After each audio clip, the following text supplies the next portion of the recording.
할렐루야. 지난밤 평안하셨습니까?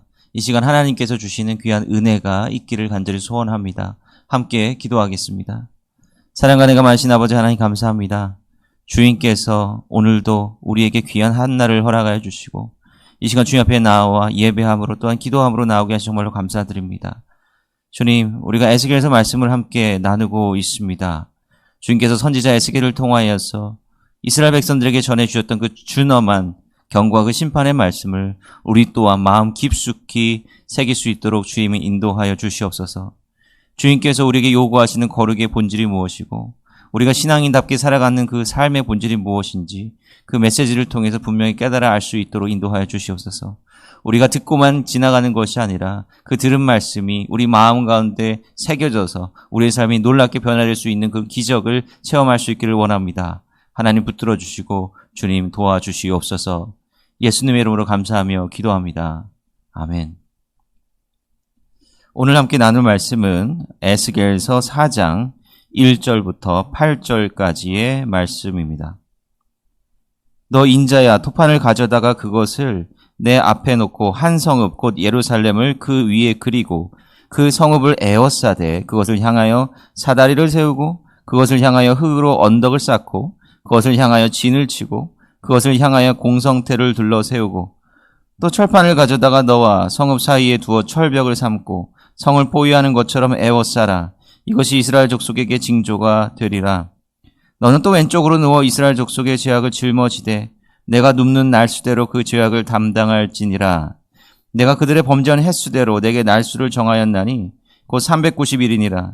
너는 이렇게 이스라엘 족속의 죄를 담당하고 그 수가 차거든 너는 오른쪽으로 누워 유다 족속의 죄악을 담당하라. 내가 내게 40일로 정하였나니 하루가 1년이니라.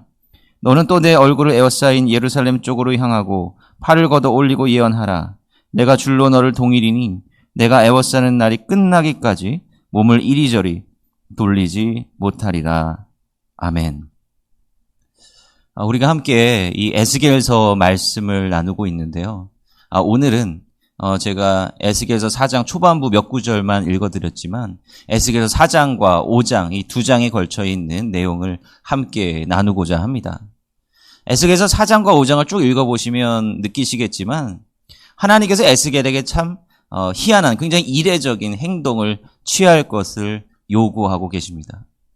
이 예언자들, 성경을 보면 이 예언자들이 하나님께서 예언자들에게 주신 그 말씀을 그대로 이제 이스라엘 백성들, 유다 백성들에게 전해주는 형식으로 예언을 선포하기는 하지만 또 다른 방식으로는 그 예언자들의 이례적이고 굉장히 특이한 모습을 통해서 메시지를 전달해 주기도 합니다. 대표적인 예언자가 호세아 예언자 아닙니까? 하나님께서 이 호세아를 부르시고는 하나님께서 이 호세아를 통해서 말씀을 전해주시는 것이 아니라 호세아에게 어떤 걸 막 시키시죠. 무엇을 시키십니까? 바로 고멜이라고 하는 그 음란한 여인과 결혼하라라고 시키십니다. 그리고 이 고멜과 호세아 사이에서 나온 이 아이들, 태어나는 이 아이들의 이름을 하나님께서 너를 구원하지 않으실 것이다. 하나님의 백성이라 하지 않을 것이다. 이러한 이상한 이름을 지으라고 이야기를 하시죠. 자녀의 아이들의 이름을 짓는데 이렇게 저주스러운 이름을 짓는 부모가 어디 있겠습니까? 그럼에도 불구하고 이 호세아를 통해서 바로 이러한 이상한 일을 하라고 하나님께서 명령하시지 않으셨습니까? 바로 이 이유는 도대체 무엇입니까?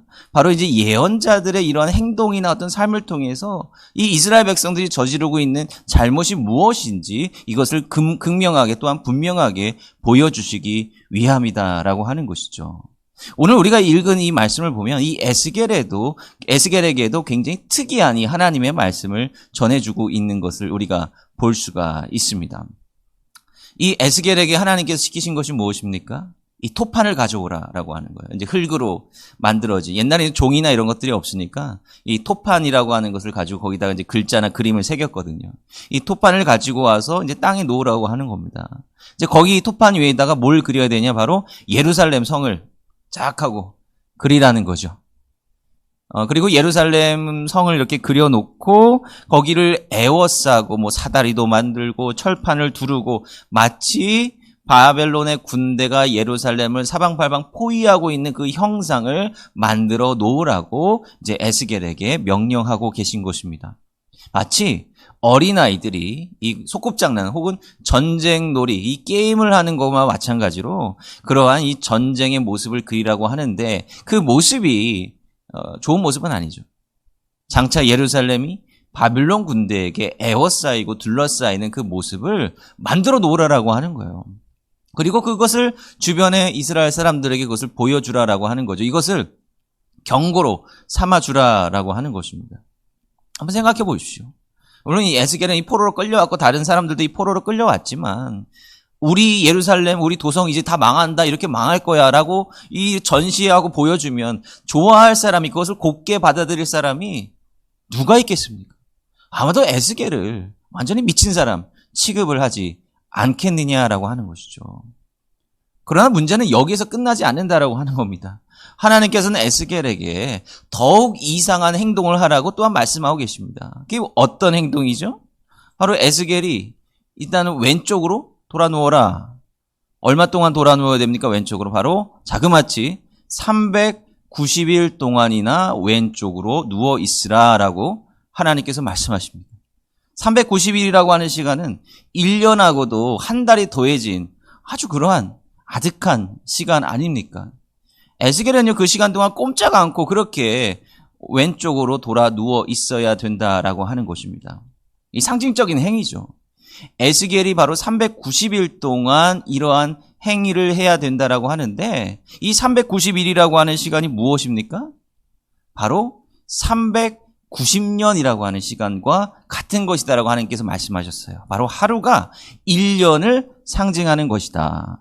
그렇다라고 한다면 이것은 분명히 390년이라고 하는 시간을 상징하는 것인데요. 이 390년이라고 하는 시간이 도대체 무엇을 상징하는 시간이냐라고 하는 거예요. 자, 에스겔이 제사장으로 부름받지 않았습니까? 바로 이 제사장으로 부름받았고, 우리가 이제 다다음 장에서 우리가 보게 되겠지만, 에스겔이 이제 성전 환상을 보고, 그 잘못된 그 성전과 이 성전 제의를 이제 비판하는 하나님의 그 예언을 이제 전달을 하게 되는 것인데요. 바로 이 390년이라고 하는 시간은 이 솔로몬 성전이 존재했었던 그러한 시간을 말하는 것 같습니다. 의미하는 것 같습니다. 이 390년이라고 하는 시간 동안 이스라엘 백성들은 하나님 앞에 가증하게 행했고 하나님 앞에 죄악을 저질렀다라고 하는 것입니다. 바로 이 이상한 행동을 통하여서 하나님께서는 이 메시지를 들려주시고자 하는 거예요. 이 예언자가 이런 행동을 통하여서 과연 무엇을 느꼈겠습니까? 저는 이 행동 자체가 물론 다른 이스라엘 백성들에게 주는 중요한 메시지가 있다라고 생각을 하지만 이 예언자 본인이 이러한 행동을 하면서 하나님의 마음을 아주 가깝게 느끼는 그런 계기가 될 수 있을 것이라 생각을 합니다. 아까 호세아 잠깐 말씀드렸지만 이 호세아의 경우를 보십시오. 호세아가 이 음란한 여인을 아내로 삼잖아요. 그런데 이 여인이 걸핏하면 도망가지 않습니까? 데리고 와도 계속 도망간단 말입니다. 결국 이것은 누구의 마음을 깨달으라라고 하는 거예요. 하나님께서 계시고 하나님께서 이스라엘 백성들의 이 구원자로 계심에도 불구하고 이스라엘 백성들이 음란한 여인처럼 자꾸 다른 신을 쫓아 하나님을 배반하고 가는 것 아닙니까? 바로 그러한 것을 이 호세아의 삶을 통해서 보여주시고자 하는 것 아니에요? 예언자가 이 이스라엘 백성들에게 이 말씀을 전하려면 정말 절실한 마음으로 전해야 되지 않겠습니까? 나는 잘 이해도 되지 않고 뭐 그렇게 말씀하라니까 내가 그냥 그렇게 말씀을 전해야지, 이렇게 전해서는 그 진심이 담겨져 있지 않고 그 말씀으로 어떻게 사람들이 변화될 수 있겠습니까? 바로 그 예언자가 그러한 삶의 아주 유사한 경험을 통해서 하나님의 마음을 깨달아 알아야 된다라고 하는 것이죠. 그래서 하나님께서는 이러한 특이한 방식으로 이 메시지를 전달하라고 예언자들에게 말씀하고 계신 것이죠. 이 에스겔 마찬가지잖아요. 에스겔이 이 390일 동안 왼쪽으로 이렇게 돌아 누워서 있는 그 시간은요, 얼마나 고통스럽겠어요. 얼마나 답답하겠습니까? 에스겔이 느껴야 되는 것은 뭐냐면 이 답답한 하나님의 마음이다라고 하는 거예요. 오늘 성경을 보면 하나님께서 아주 준엄한 심판자처럼 이렇게 보이지만 하나님께서 얼마나 많이 수백 년의 시간을 인내하신 것 아닙니까? 기다리시고 기다리시고 또 계속해서 기다리셨던 거 아니에요. 그리고 구약 성경을 잘 보면 솔로몬 성전이 세워진 이래로 이스라엘이나 유다나 한 번도 제대로 이 하나님께서 말씀하시고 하나님께서 명령하신 그 성전에서만 제사를 드린 적이 한 번도 없었다라고 하는 겁니다. 항상 지방에는 산당이 있었고요. 하나님을 섬기는 듯 하지만 바알신과 아세라신과 같은 그런 풍요의 신들을 섬기고 있었고, 이스라엘 백성들은 하나님의 거룩한 성전이 있었음에도 불구하고 자기가 하고 싶은 대로 근 400년 가까운 시간 동안 그렇게 하나님 앞에 죄를 저질러 왔다라고 하는 것입니다. 그 모습을 보시는 하나님이 얼마나 답답하셨겠는가라고 하는 거예요. 에스겔은 그 돌아놓은 행위를 하면서 아마도 그렇게 인내하시고 답답한 그 하나님의 마음을 절실히 느끼지 않았겠습니까? 그리고 에스겔이 이 390일 동안 이 눕는 것은 바로 이스라엘 백성들이 행했던 그 죄에 대한 대가라고 또한 말씀하십니다. 이중적인 의미가 있는 것 같아요. 에스겔의 한편으로는 그 답답한 하나님의 그 마음을 또 그러한 경험을 통해서 느끼게 되고요. 다른 한편으로는 이스라엘 백성들이 그렇게 오랫동안 죄를 쌓아왔기 때문에 결국 하나님 앞에 이 벌을 받게 될 것이다라고 하는 거예요. 지금도 이제 유다가 풍전등화, 역사의 아주 위기 앞에 풍전등화처럼 놓여 있는데 결국은 이 예루살렘이 다 망하게 되어 버릴 것이고, 결국 이 포로로 더욱 많은 유다 사람들이 잡혀와서 더 큰 고통을 겪게 될 것이다라고 하는 것을 하나님께서는 또 보여주고 계시지 않습니까? 이 전하는 사람의 입장에서는 또한요, 이 말을 들어야 되는 그 사람들에 대한 긍휼의 마음이 있어야 된다라고 하는 거예요. 아, 저들이 하나님의 말씀을 듣지 않고 그냥 저렇게 있으면 정말로 죽을 위기에 놓여 있다, 정말 고통 가운데 있을 것이다라고 하는 그런 절실한 마음이 있어야 하나님의 말씀을 진실되게 전하게 되지 않겠느냐라고 하는 겁니다. 또한 흥미로운 것은 에스겔이요, 이렇게 왼쪽으로 돌아 누우면서 또 어떻게 먹고 살아야 되냐면 이것저것 야채나 재료를 섞어서 이 보리떡을 만들어야 되는데요. 뭐든지 먹어야 되지 않겠습니까?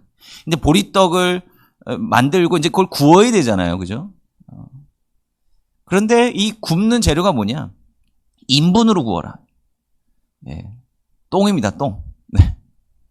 지금도 이 사막이나 이런 지역에서 이 유목민들을 보면요, 이 가축의 변을 말려가지고 그것을 연료로 사용을 하기도 합니다. 잘 타거든요. 그런데 이 하나님께서는 이 에스겔에게 이 인분을 말려가지고 그것을 재료로 삼아서 보리떡을 구워라라고 하는 거예요. 아주 뭐 지저분한 건 둘째치고 이 종교적으로도 부정한 것 아니겠습니까?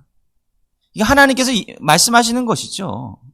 이스라엘 백성들이 예루살렘에서 다 쫓겨나서 이 부정한 땅에 와서 구별된 그 코셔 음식이 아니라 부정한 음식을 먹고 살게 될 것이다라고 하는 그런 경고가 되는 겁니다. 에스겔이 이거는 그대로 순종하지 아니하고 하나님 앞에 호소합니다. 아무리 그래도 제가 제사장인데요, 저는 지금까지 부정한 것 입에 댄 적이 없습니다. 하나님 이것만 좀 봐주십시오라고 해서 하나님께서 그러면 소의 변, 소똥으로 그것을 구워 먹으라라고 말씀하십니다. 저희가 보기에는 뭐 둘 다 부정한 것처럼 보이지만 그래도 이 소는 정결한 짐승이라고 되어 있지 않습니다. 그래서 그것을 하는 거죠. 그러니까 한편으로는 이 이스라엘 백성들이 당할 심판, 이것을 또한 상징합니다. 먹을 것도 제대로 없고 이 전쟁통에 식량이 다 떨어지게 되는 그런 비극, 또 포로로 잡혀와서 부정한 음식을 먹고 살아야 되는 그런 비극이 이스라엘 백성들에게 있을 것이다라고 하는 경계가 되는 것이죠. 제가 좀 전에 말씀드렸지만 이게 양가적 의미가 있다고 그러지 않습니까? 또 한편으로는 하나님의 편에서는 어떻겠어요? 이 390이라고 하는 시간이 성전이 존재했었던 390년의 시간을 상징하는 것이라고 한다면 390년 동안 이 하나님께서는 이스라엘 백성들이 성전에서 제사를 드리긴 드렸으나 그 제사가 어떻게 느껴졌다라고 하는 거예요? 바로 인분으로 구워진 그런 더럽고 부정한 제물로 여겨지지 않았겠느냐라고 하는 것입니다. 그렇게 하나님께서 인내하셨다라고 하는 거예요. 하나님께서 이스라엘 백성들을 부르셔서 거룩한 백성이 되게 하시고 정말 하나님만 온전히 섬기는 그런 제사장 민족으로 세워주셨는데 겉으로 볼 때는 정말 그럴싸하고 겉으로 볼 때는 정결해 보이는 그런 제물을 드렸지만 그 마음은 그렇지 않았다라고 하는 거예요. 하나님께서는 마음의 제사를 받으시는 분이라고 하지 않습니까? 그 영으로 제사를 드려야 된다 그러지 않습니까? 그런데 이스라엘 백성들이 눈에 보이는 제물은 그럴싸하나 그 마음으로 하나님 앞에 죄를 저지르며 살다가 형식적인 제사를 드렸을 때 하나님께서 그 제사가 정말로 역겹게 느껴지셨다라고 하는 것이죠. 이것을 에스겔의 이 특이한 행동을 통해서 보여주라라고 하는 거죠. 먼저는 예언자 본인이 그것을 깨닫고 그것을 이스라엘 백성들에게 보여주라라고 하는 것입니다. 그 다음에 에스겔이 해야 될 일이 무엇입니까? 이제 오른편으로 누우는 거예요. 왼편으로 누웠다가 이제 오른편으로 누워서 이건 좀 짧습니다. 짧은 시간은 아니지만 40일 동안 오른쪽으로 누워 있어야 됩니다.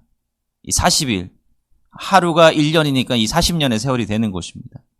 이 40년의 시간은 어떤 시간이죠? 바로 장차 유다에게 닥칠 포로기입니다.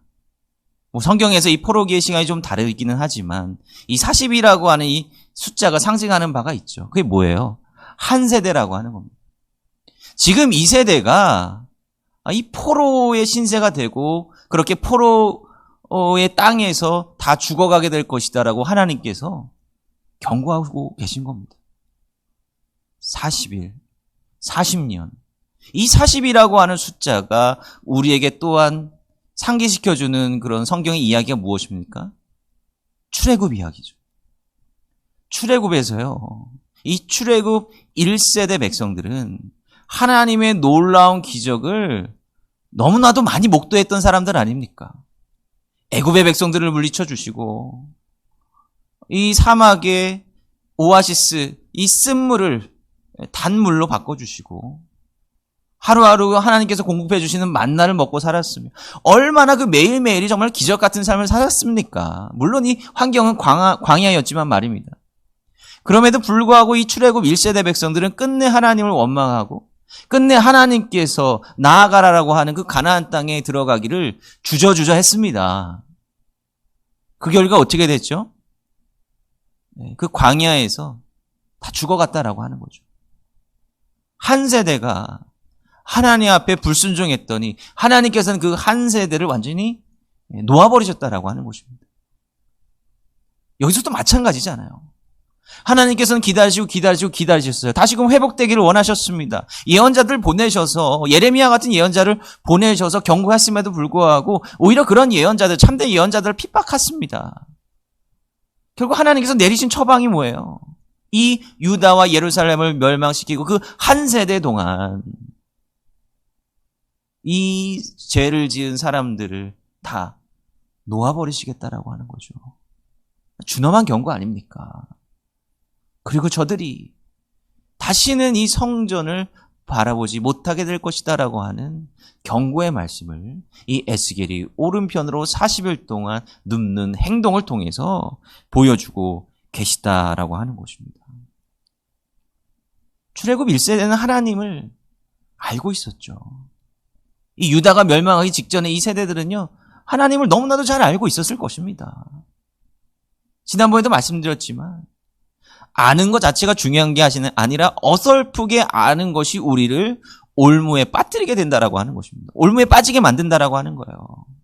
아무리 누가 뭐라고 얘기하고 진리를 이야기해도 뭐 내가 더 잘 알지. 내가 하나님 더 잘 알고 내가 하나님 잘 섬기고 있어라고 생각을 하면 이 변화, 그 회개의 가능성까지 그냥 다 포기하게 되는 것 아닙니까? 완전히 다 낭망해버릴 수 있다라고 하는 것이죠.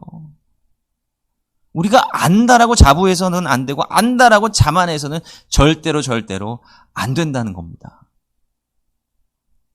이를 교훈 삼아서 우리 자신을 잘 돌아봐야 된다라고 하는 것이죠. 5장을 보면 하나님께서 에스겔에게 뭐라고 말씀하십니까? 예. 머리를 밀어버려라. 머리털과 수염을 밀어버려라. 이렇게 말씀하고 계십니다. 머리털하고 수염을 민다. 특히 제사장에게 있어서는 이것만큼 금기가 없습니다. 제사장들과 나실인들은요, 이 머리털을 밀어서는 안 됩니다. 여기서 말하는 머리털이 뭐냐면 지금 오늘날 현대 이스라엘의 이 종교인들이라고 하는 사람의 행색을 보시면 알 수 있을 텐데요. 이 옆머리를 말하는 거죠.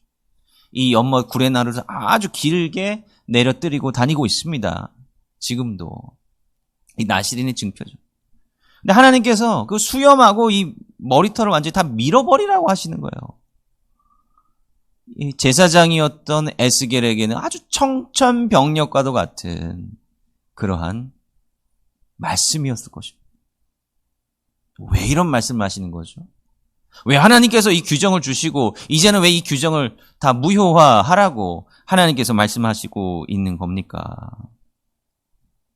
이것은 정말로 경고입니다. 타성에 젖지 말고. 지금 이 사람들의 문제가 뭐야? 이스라엘 백성들의 문제가 뭐예요? 우리가 그런대로 문자적인 율법을 잘 지키고 있으니까 하나님께서 우리를 지켜주시겠지라고 하는 아니라고 타성에 젖은 그런 생각으로 지금 살아가고 있는 것 아닙니까? 그 겉으로 드러나는 그 거룩의 모습, 그거 일단은 다 내던져 버리라라고 하는 거예요. 그것들 때문에 네가 네 자신을 제대로 알지 못하니까 그걸 다 내려놓으라라고 하는 겁니다. 발가벗으라고 하는 거죠. 이거를 다 그냥 던져버리고 네가 네 자신의 마음, 네가 네 자신의 실체를 봤을 때 여전히 내가 거룩한 존재라고 말할 자신이 있느냐, 네 자신을 분명하게 돌아보라라고 하나님께서 이 명령을 하고 계시는 것 아니겠습니까? 겉으로 나타나는 그 허례허식, 겉으로 나타나는 그런 형식적인 거룩의 모습, 이것을 갖추는 게 중요한 게 아니다라고 하는 거예요. 이것 때문에 지금 내 눈앞에 놓인 위기를 지금 바라보지 못하고 있지 않느냐라고 하는 거예요. 지금 회개할 때인데 지금 형식적인 제사에 연연할 때이냐라고 하는 것이죠. 바빌론의 군대가 지금 예루살렘을 지금 에워싸려고 하고 있고 그 성전이 무너지려고 하고 있는데 여전히 거기에 틀어박혀서 자신들만의 세상에서 자신들만의 그렇게 거룩을 추구할 때이냐라고 하나님께서 준엄하게 경고하고 계신 것입니다. 우리 앞에 놓여있는 이 위기를 인식하고 우리의 거룩하지 못한 그런 실체를 깨달아서 회개해야 될 때이다라고 하나님께서 말씀하고 계신 것입니다. 이 에스겔의 모습을 보면서 우리들의 신앙의 모습도 함께 돌아봤으면 좋겠습니다. 하나님께서 에스겔을 통해서 보여주시고자 하는 것은 우리가 정말로 관심을 기울여야 되는 것이 무엇이냐, 우리에게 닥친 진짜 위기가 무엇인가라고 하는 거죠. 이 세상은 정말 위기 가운데 치닫고 있지 않습니다. 그러나 무엇이 문제인지, 무엇이 본질적인 문제인지 우리가 깨닫지 못한다라고 한다면 급한 불만 끄는 셈 아닙니까? 발화지점을 알아야 우리가 그것을 깨닫고 그것을 수습할 수 있지 않겠습니까? 이 시대가 겪고 있는 것은 바로 우리의 영적인 문제다라고 합니다. 우리는 자꾸 밖에서 찾으려고 하죠. 우리의 영적인 문제가 너무나도 시급하다라고 하는 거죠. 하나님께서 말할 수 없는 탄식으로 이 세상을 바라보고 계시지 않겠습니까? 우리는 그러한 하나님의 마음을 깨닫고 우리 자신을 바라봐야 됩니다. 우리가 하나님 앞에 온전히 회개해야 될 때가 있다면 바로 지금 아닙니까? 오늘까지만 좀 이렇게 좀 타협하고 내일부터 열심히 살겠습니다가 아니라 바로 지금 우리가 깨닫는 게 있다라고 한다면 이 시간 주님 앞에 겸허한 마음으로 나아가야 되지 않겠습니까? 오늘 에스겔에서 4장 5장의 말씀에 대해서 함께 나누는데 이 에스겔의 행동을 통하여서 하나님께서 우리에게 전해주시는 준엄한 경고의 말씀을 우리 마음 깊숙이 깨달아 회개의 열매를 온전히 맺는 오늘 하루가 되시기를 간절히 소원드립니다. 우리 몇 가지 기도 제목 나누고 함께 기도하도록 하겠습니다. 오늘 우리가 함께 말씀 나누었던 것처럼 우리의 삶에 있어서 진정한 위기가 무엇인지, 우리가 하나님 앞에 온전히 거룩한 모습으로 서 있는지 돌아보게 하시고 그 하나님의 뜻대로 살아가는 그런 회개가 있는 오늘 하루가 되게 해달라고 여러분들 기도해 주시기 바랍니다. 우리가 계속해서 기도하고 있는 제목인데요. 이 세상을 위해서 중보했으면 좋겠습니다. 이 코로나의 이 질병의 어려움뿐만 아니라 우리의 정신적인 문제, 우리의 욕심의 문제, 다양한 사회적인 문제들로 인해 고통받고 있는 이 사회를 치유해 달라고 하나님 앞에 간구하고 기도해 주시기를 바랍니다. 마지막으로 우리 교회 공동체를 위해 기도했으면 좋겠습니다. 우리 교회가 예배를 드리기에 정말 어려운 가운데 있지만 하나님께서 온전한 예배자의 마음을 허락해 주시고 이 형식에 치우치는 예배가 아니라 하나님 앞에 온전한 마음을 드리는 그런 영의 예배를 드리는 공동체가 되게 해달라고 함께 기도해 주시기 바랍니다. 기도하겠습니다. 사랑과 은혜가 많으신 아버지 하나님 감사합니다. 오늘 에스겔서의 말씀을 통해서 하나님께서 우리를 향해 애타는 마음을 가지고 계심을 우리가 함께 나눠보았습니다. 우리의 삶은 어떻습니까? 하나님 보시기에 너무나도 답답한 그런 모습은 아닌지 모르겠습니다. 어설프게 알고 이것으로 내 할 본분은 다 했다라고 하면서 정작 우리에게 닥친 그 위기를 느끼지 못하고 회개하지 못하는 그런 삶을, 어리석은 삶을 살아가고 있는 것은 아닌지 모르겠습니다. 하나님께서 우리의 심령을 인도하여 주시옵소서. 우리가 온전히 거룩한 마음으로 주님 앞에 예배하게 하여 주시옵소서. 겉으로 드러나 있는 그 형식에 머무는 삶이 아니라 하나님께서 주시는 그 온전한 회개의 마음을 가지고 살아가는 저희들 될 수 있도록 도와주시옵소서. 예수님의 이름으로 감사하며 기도합니다.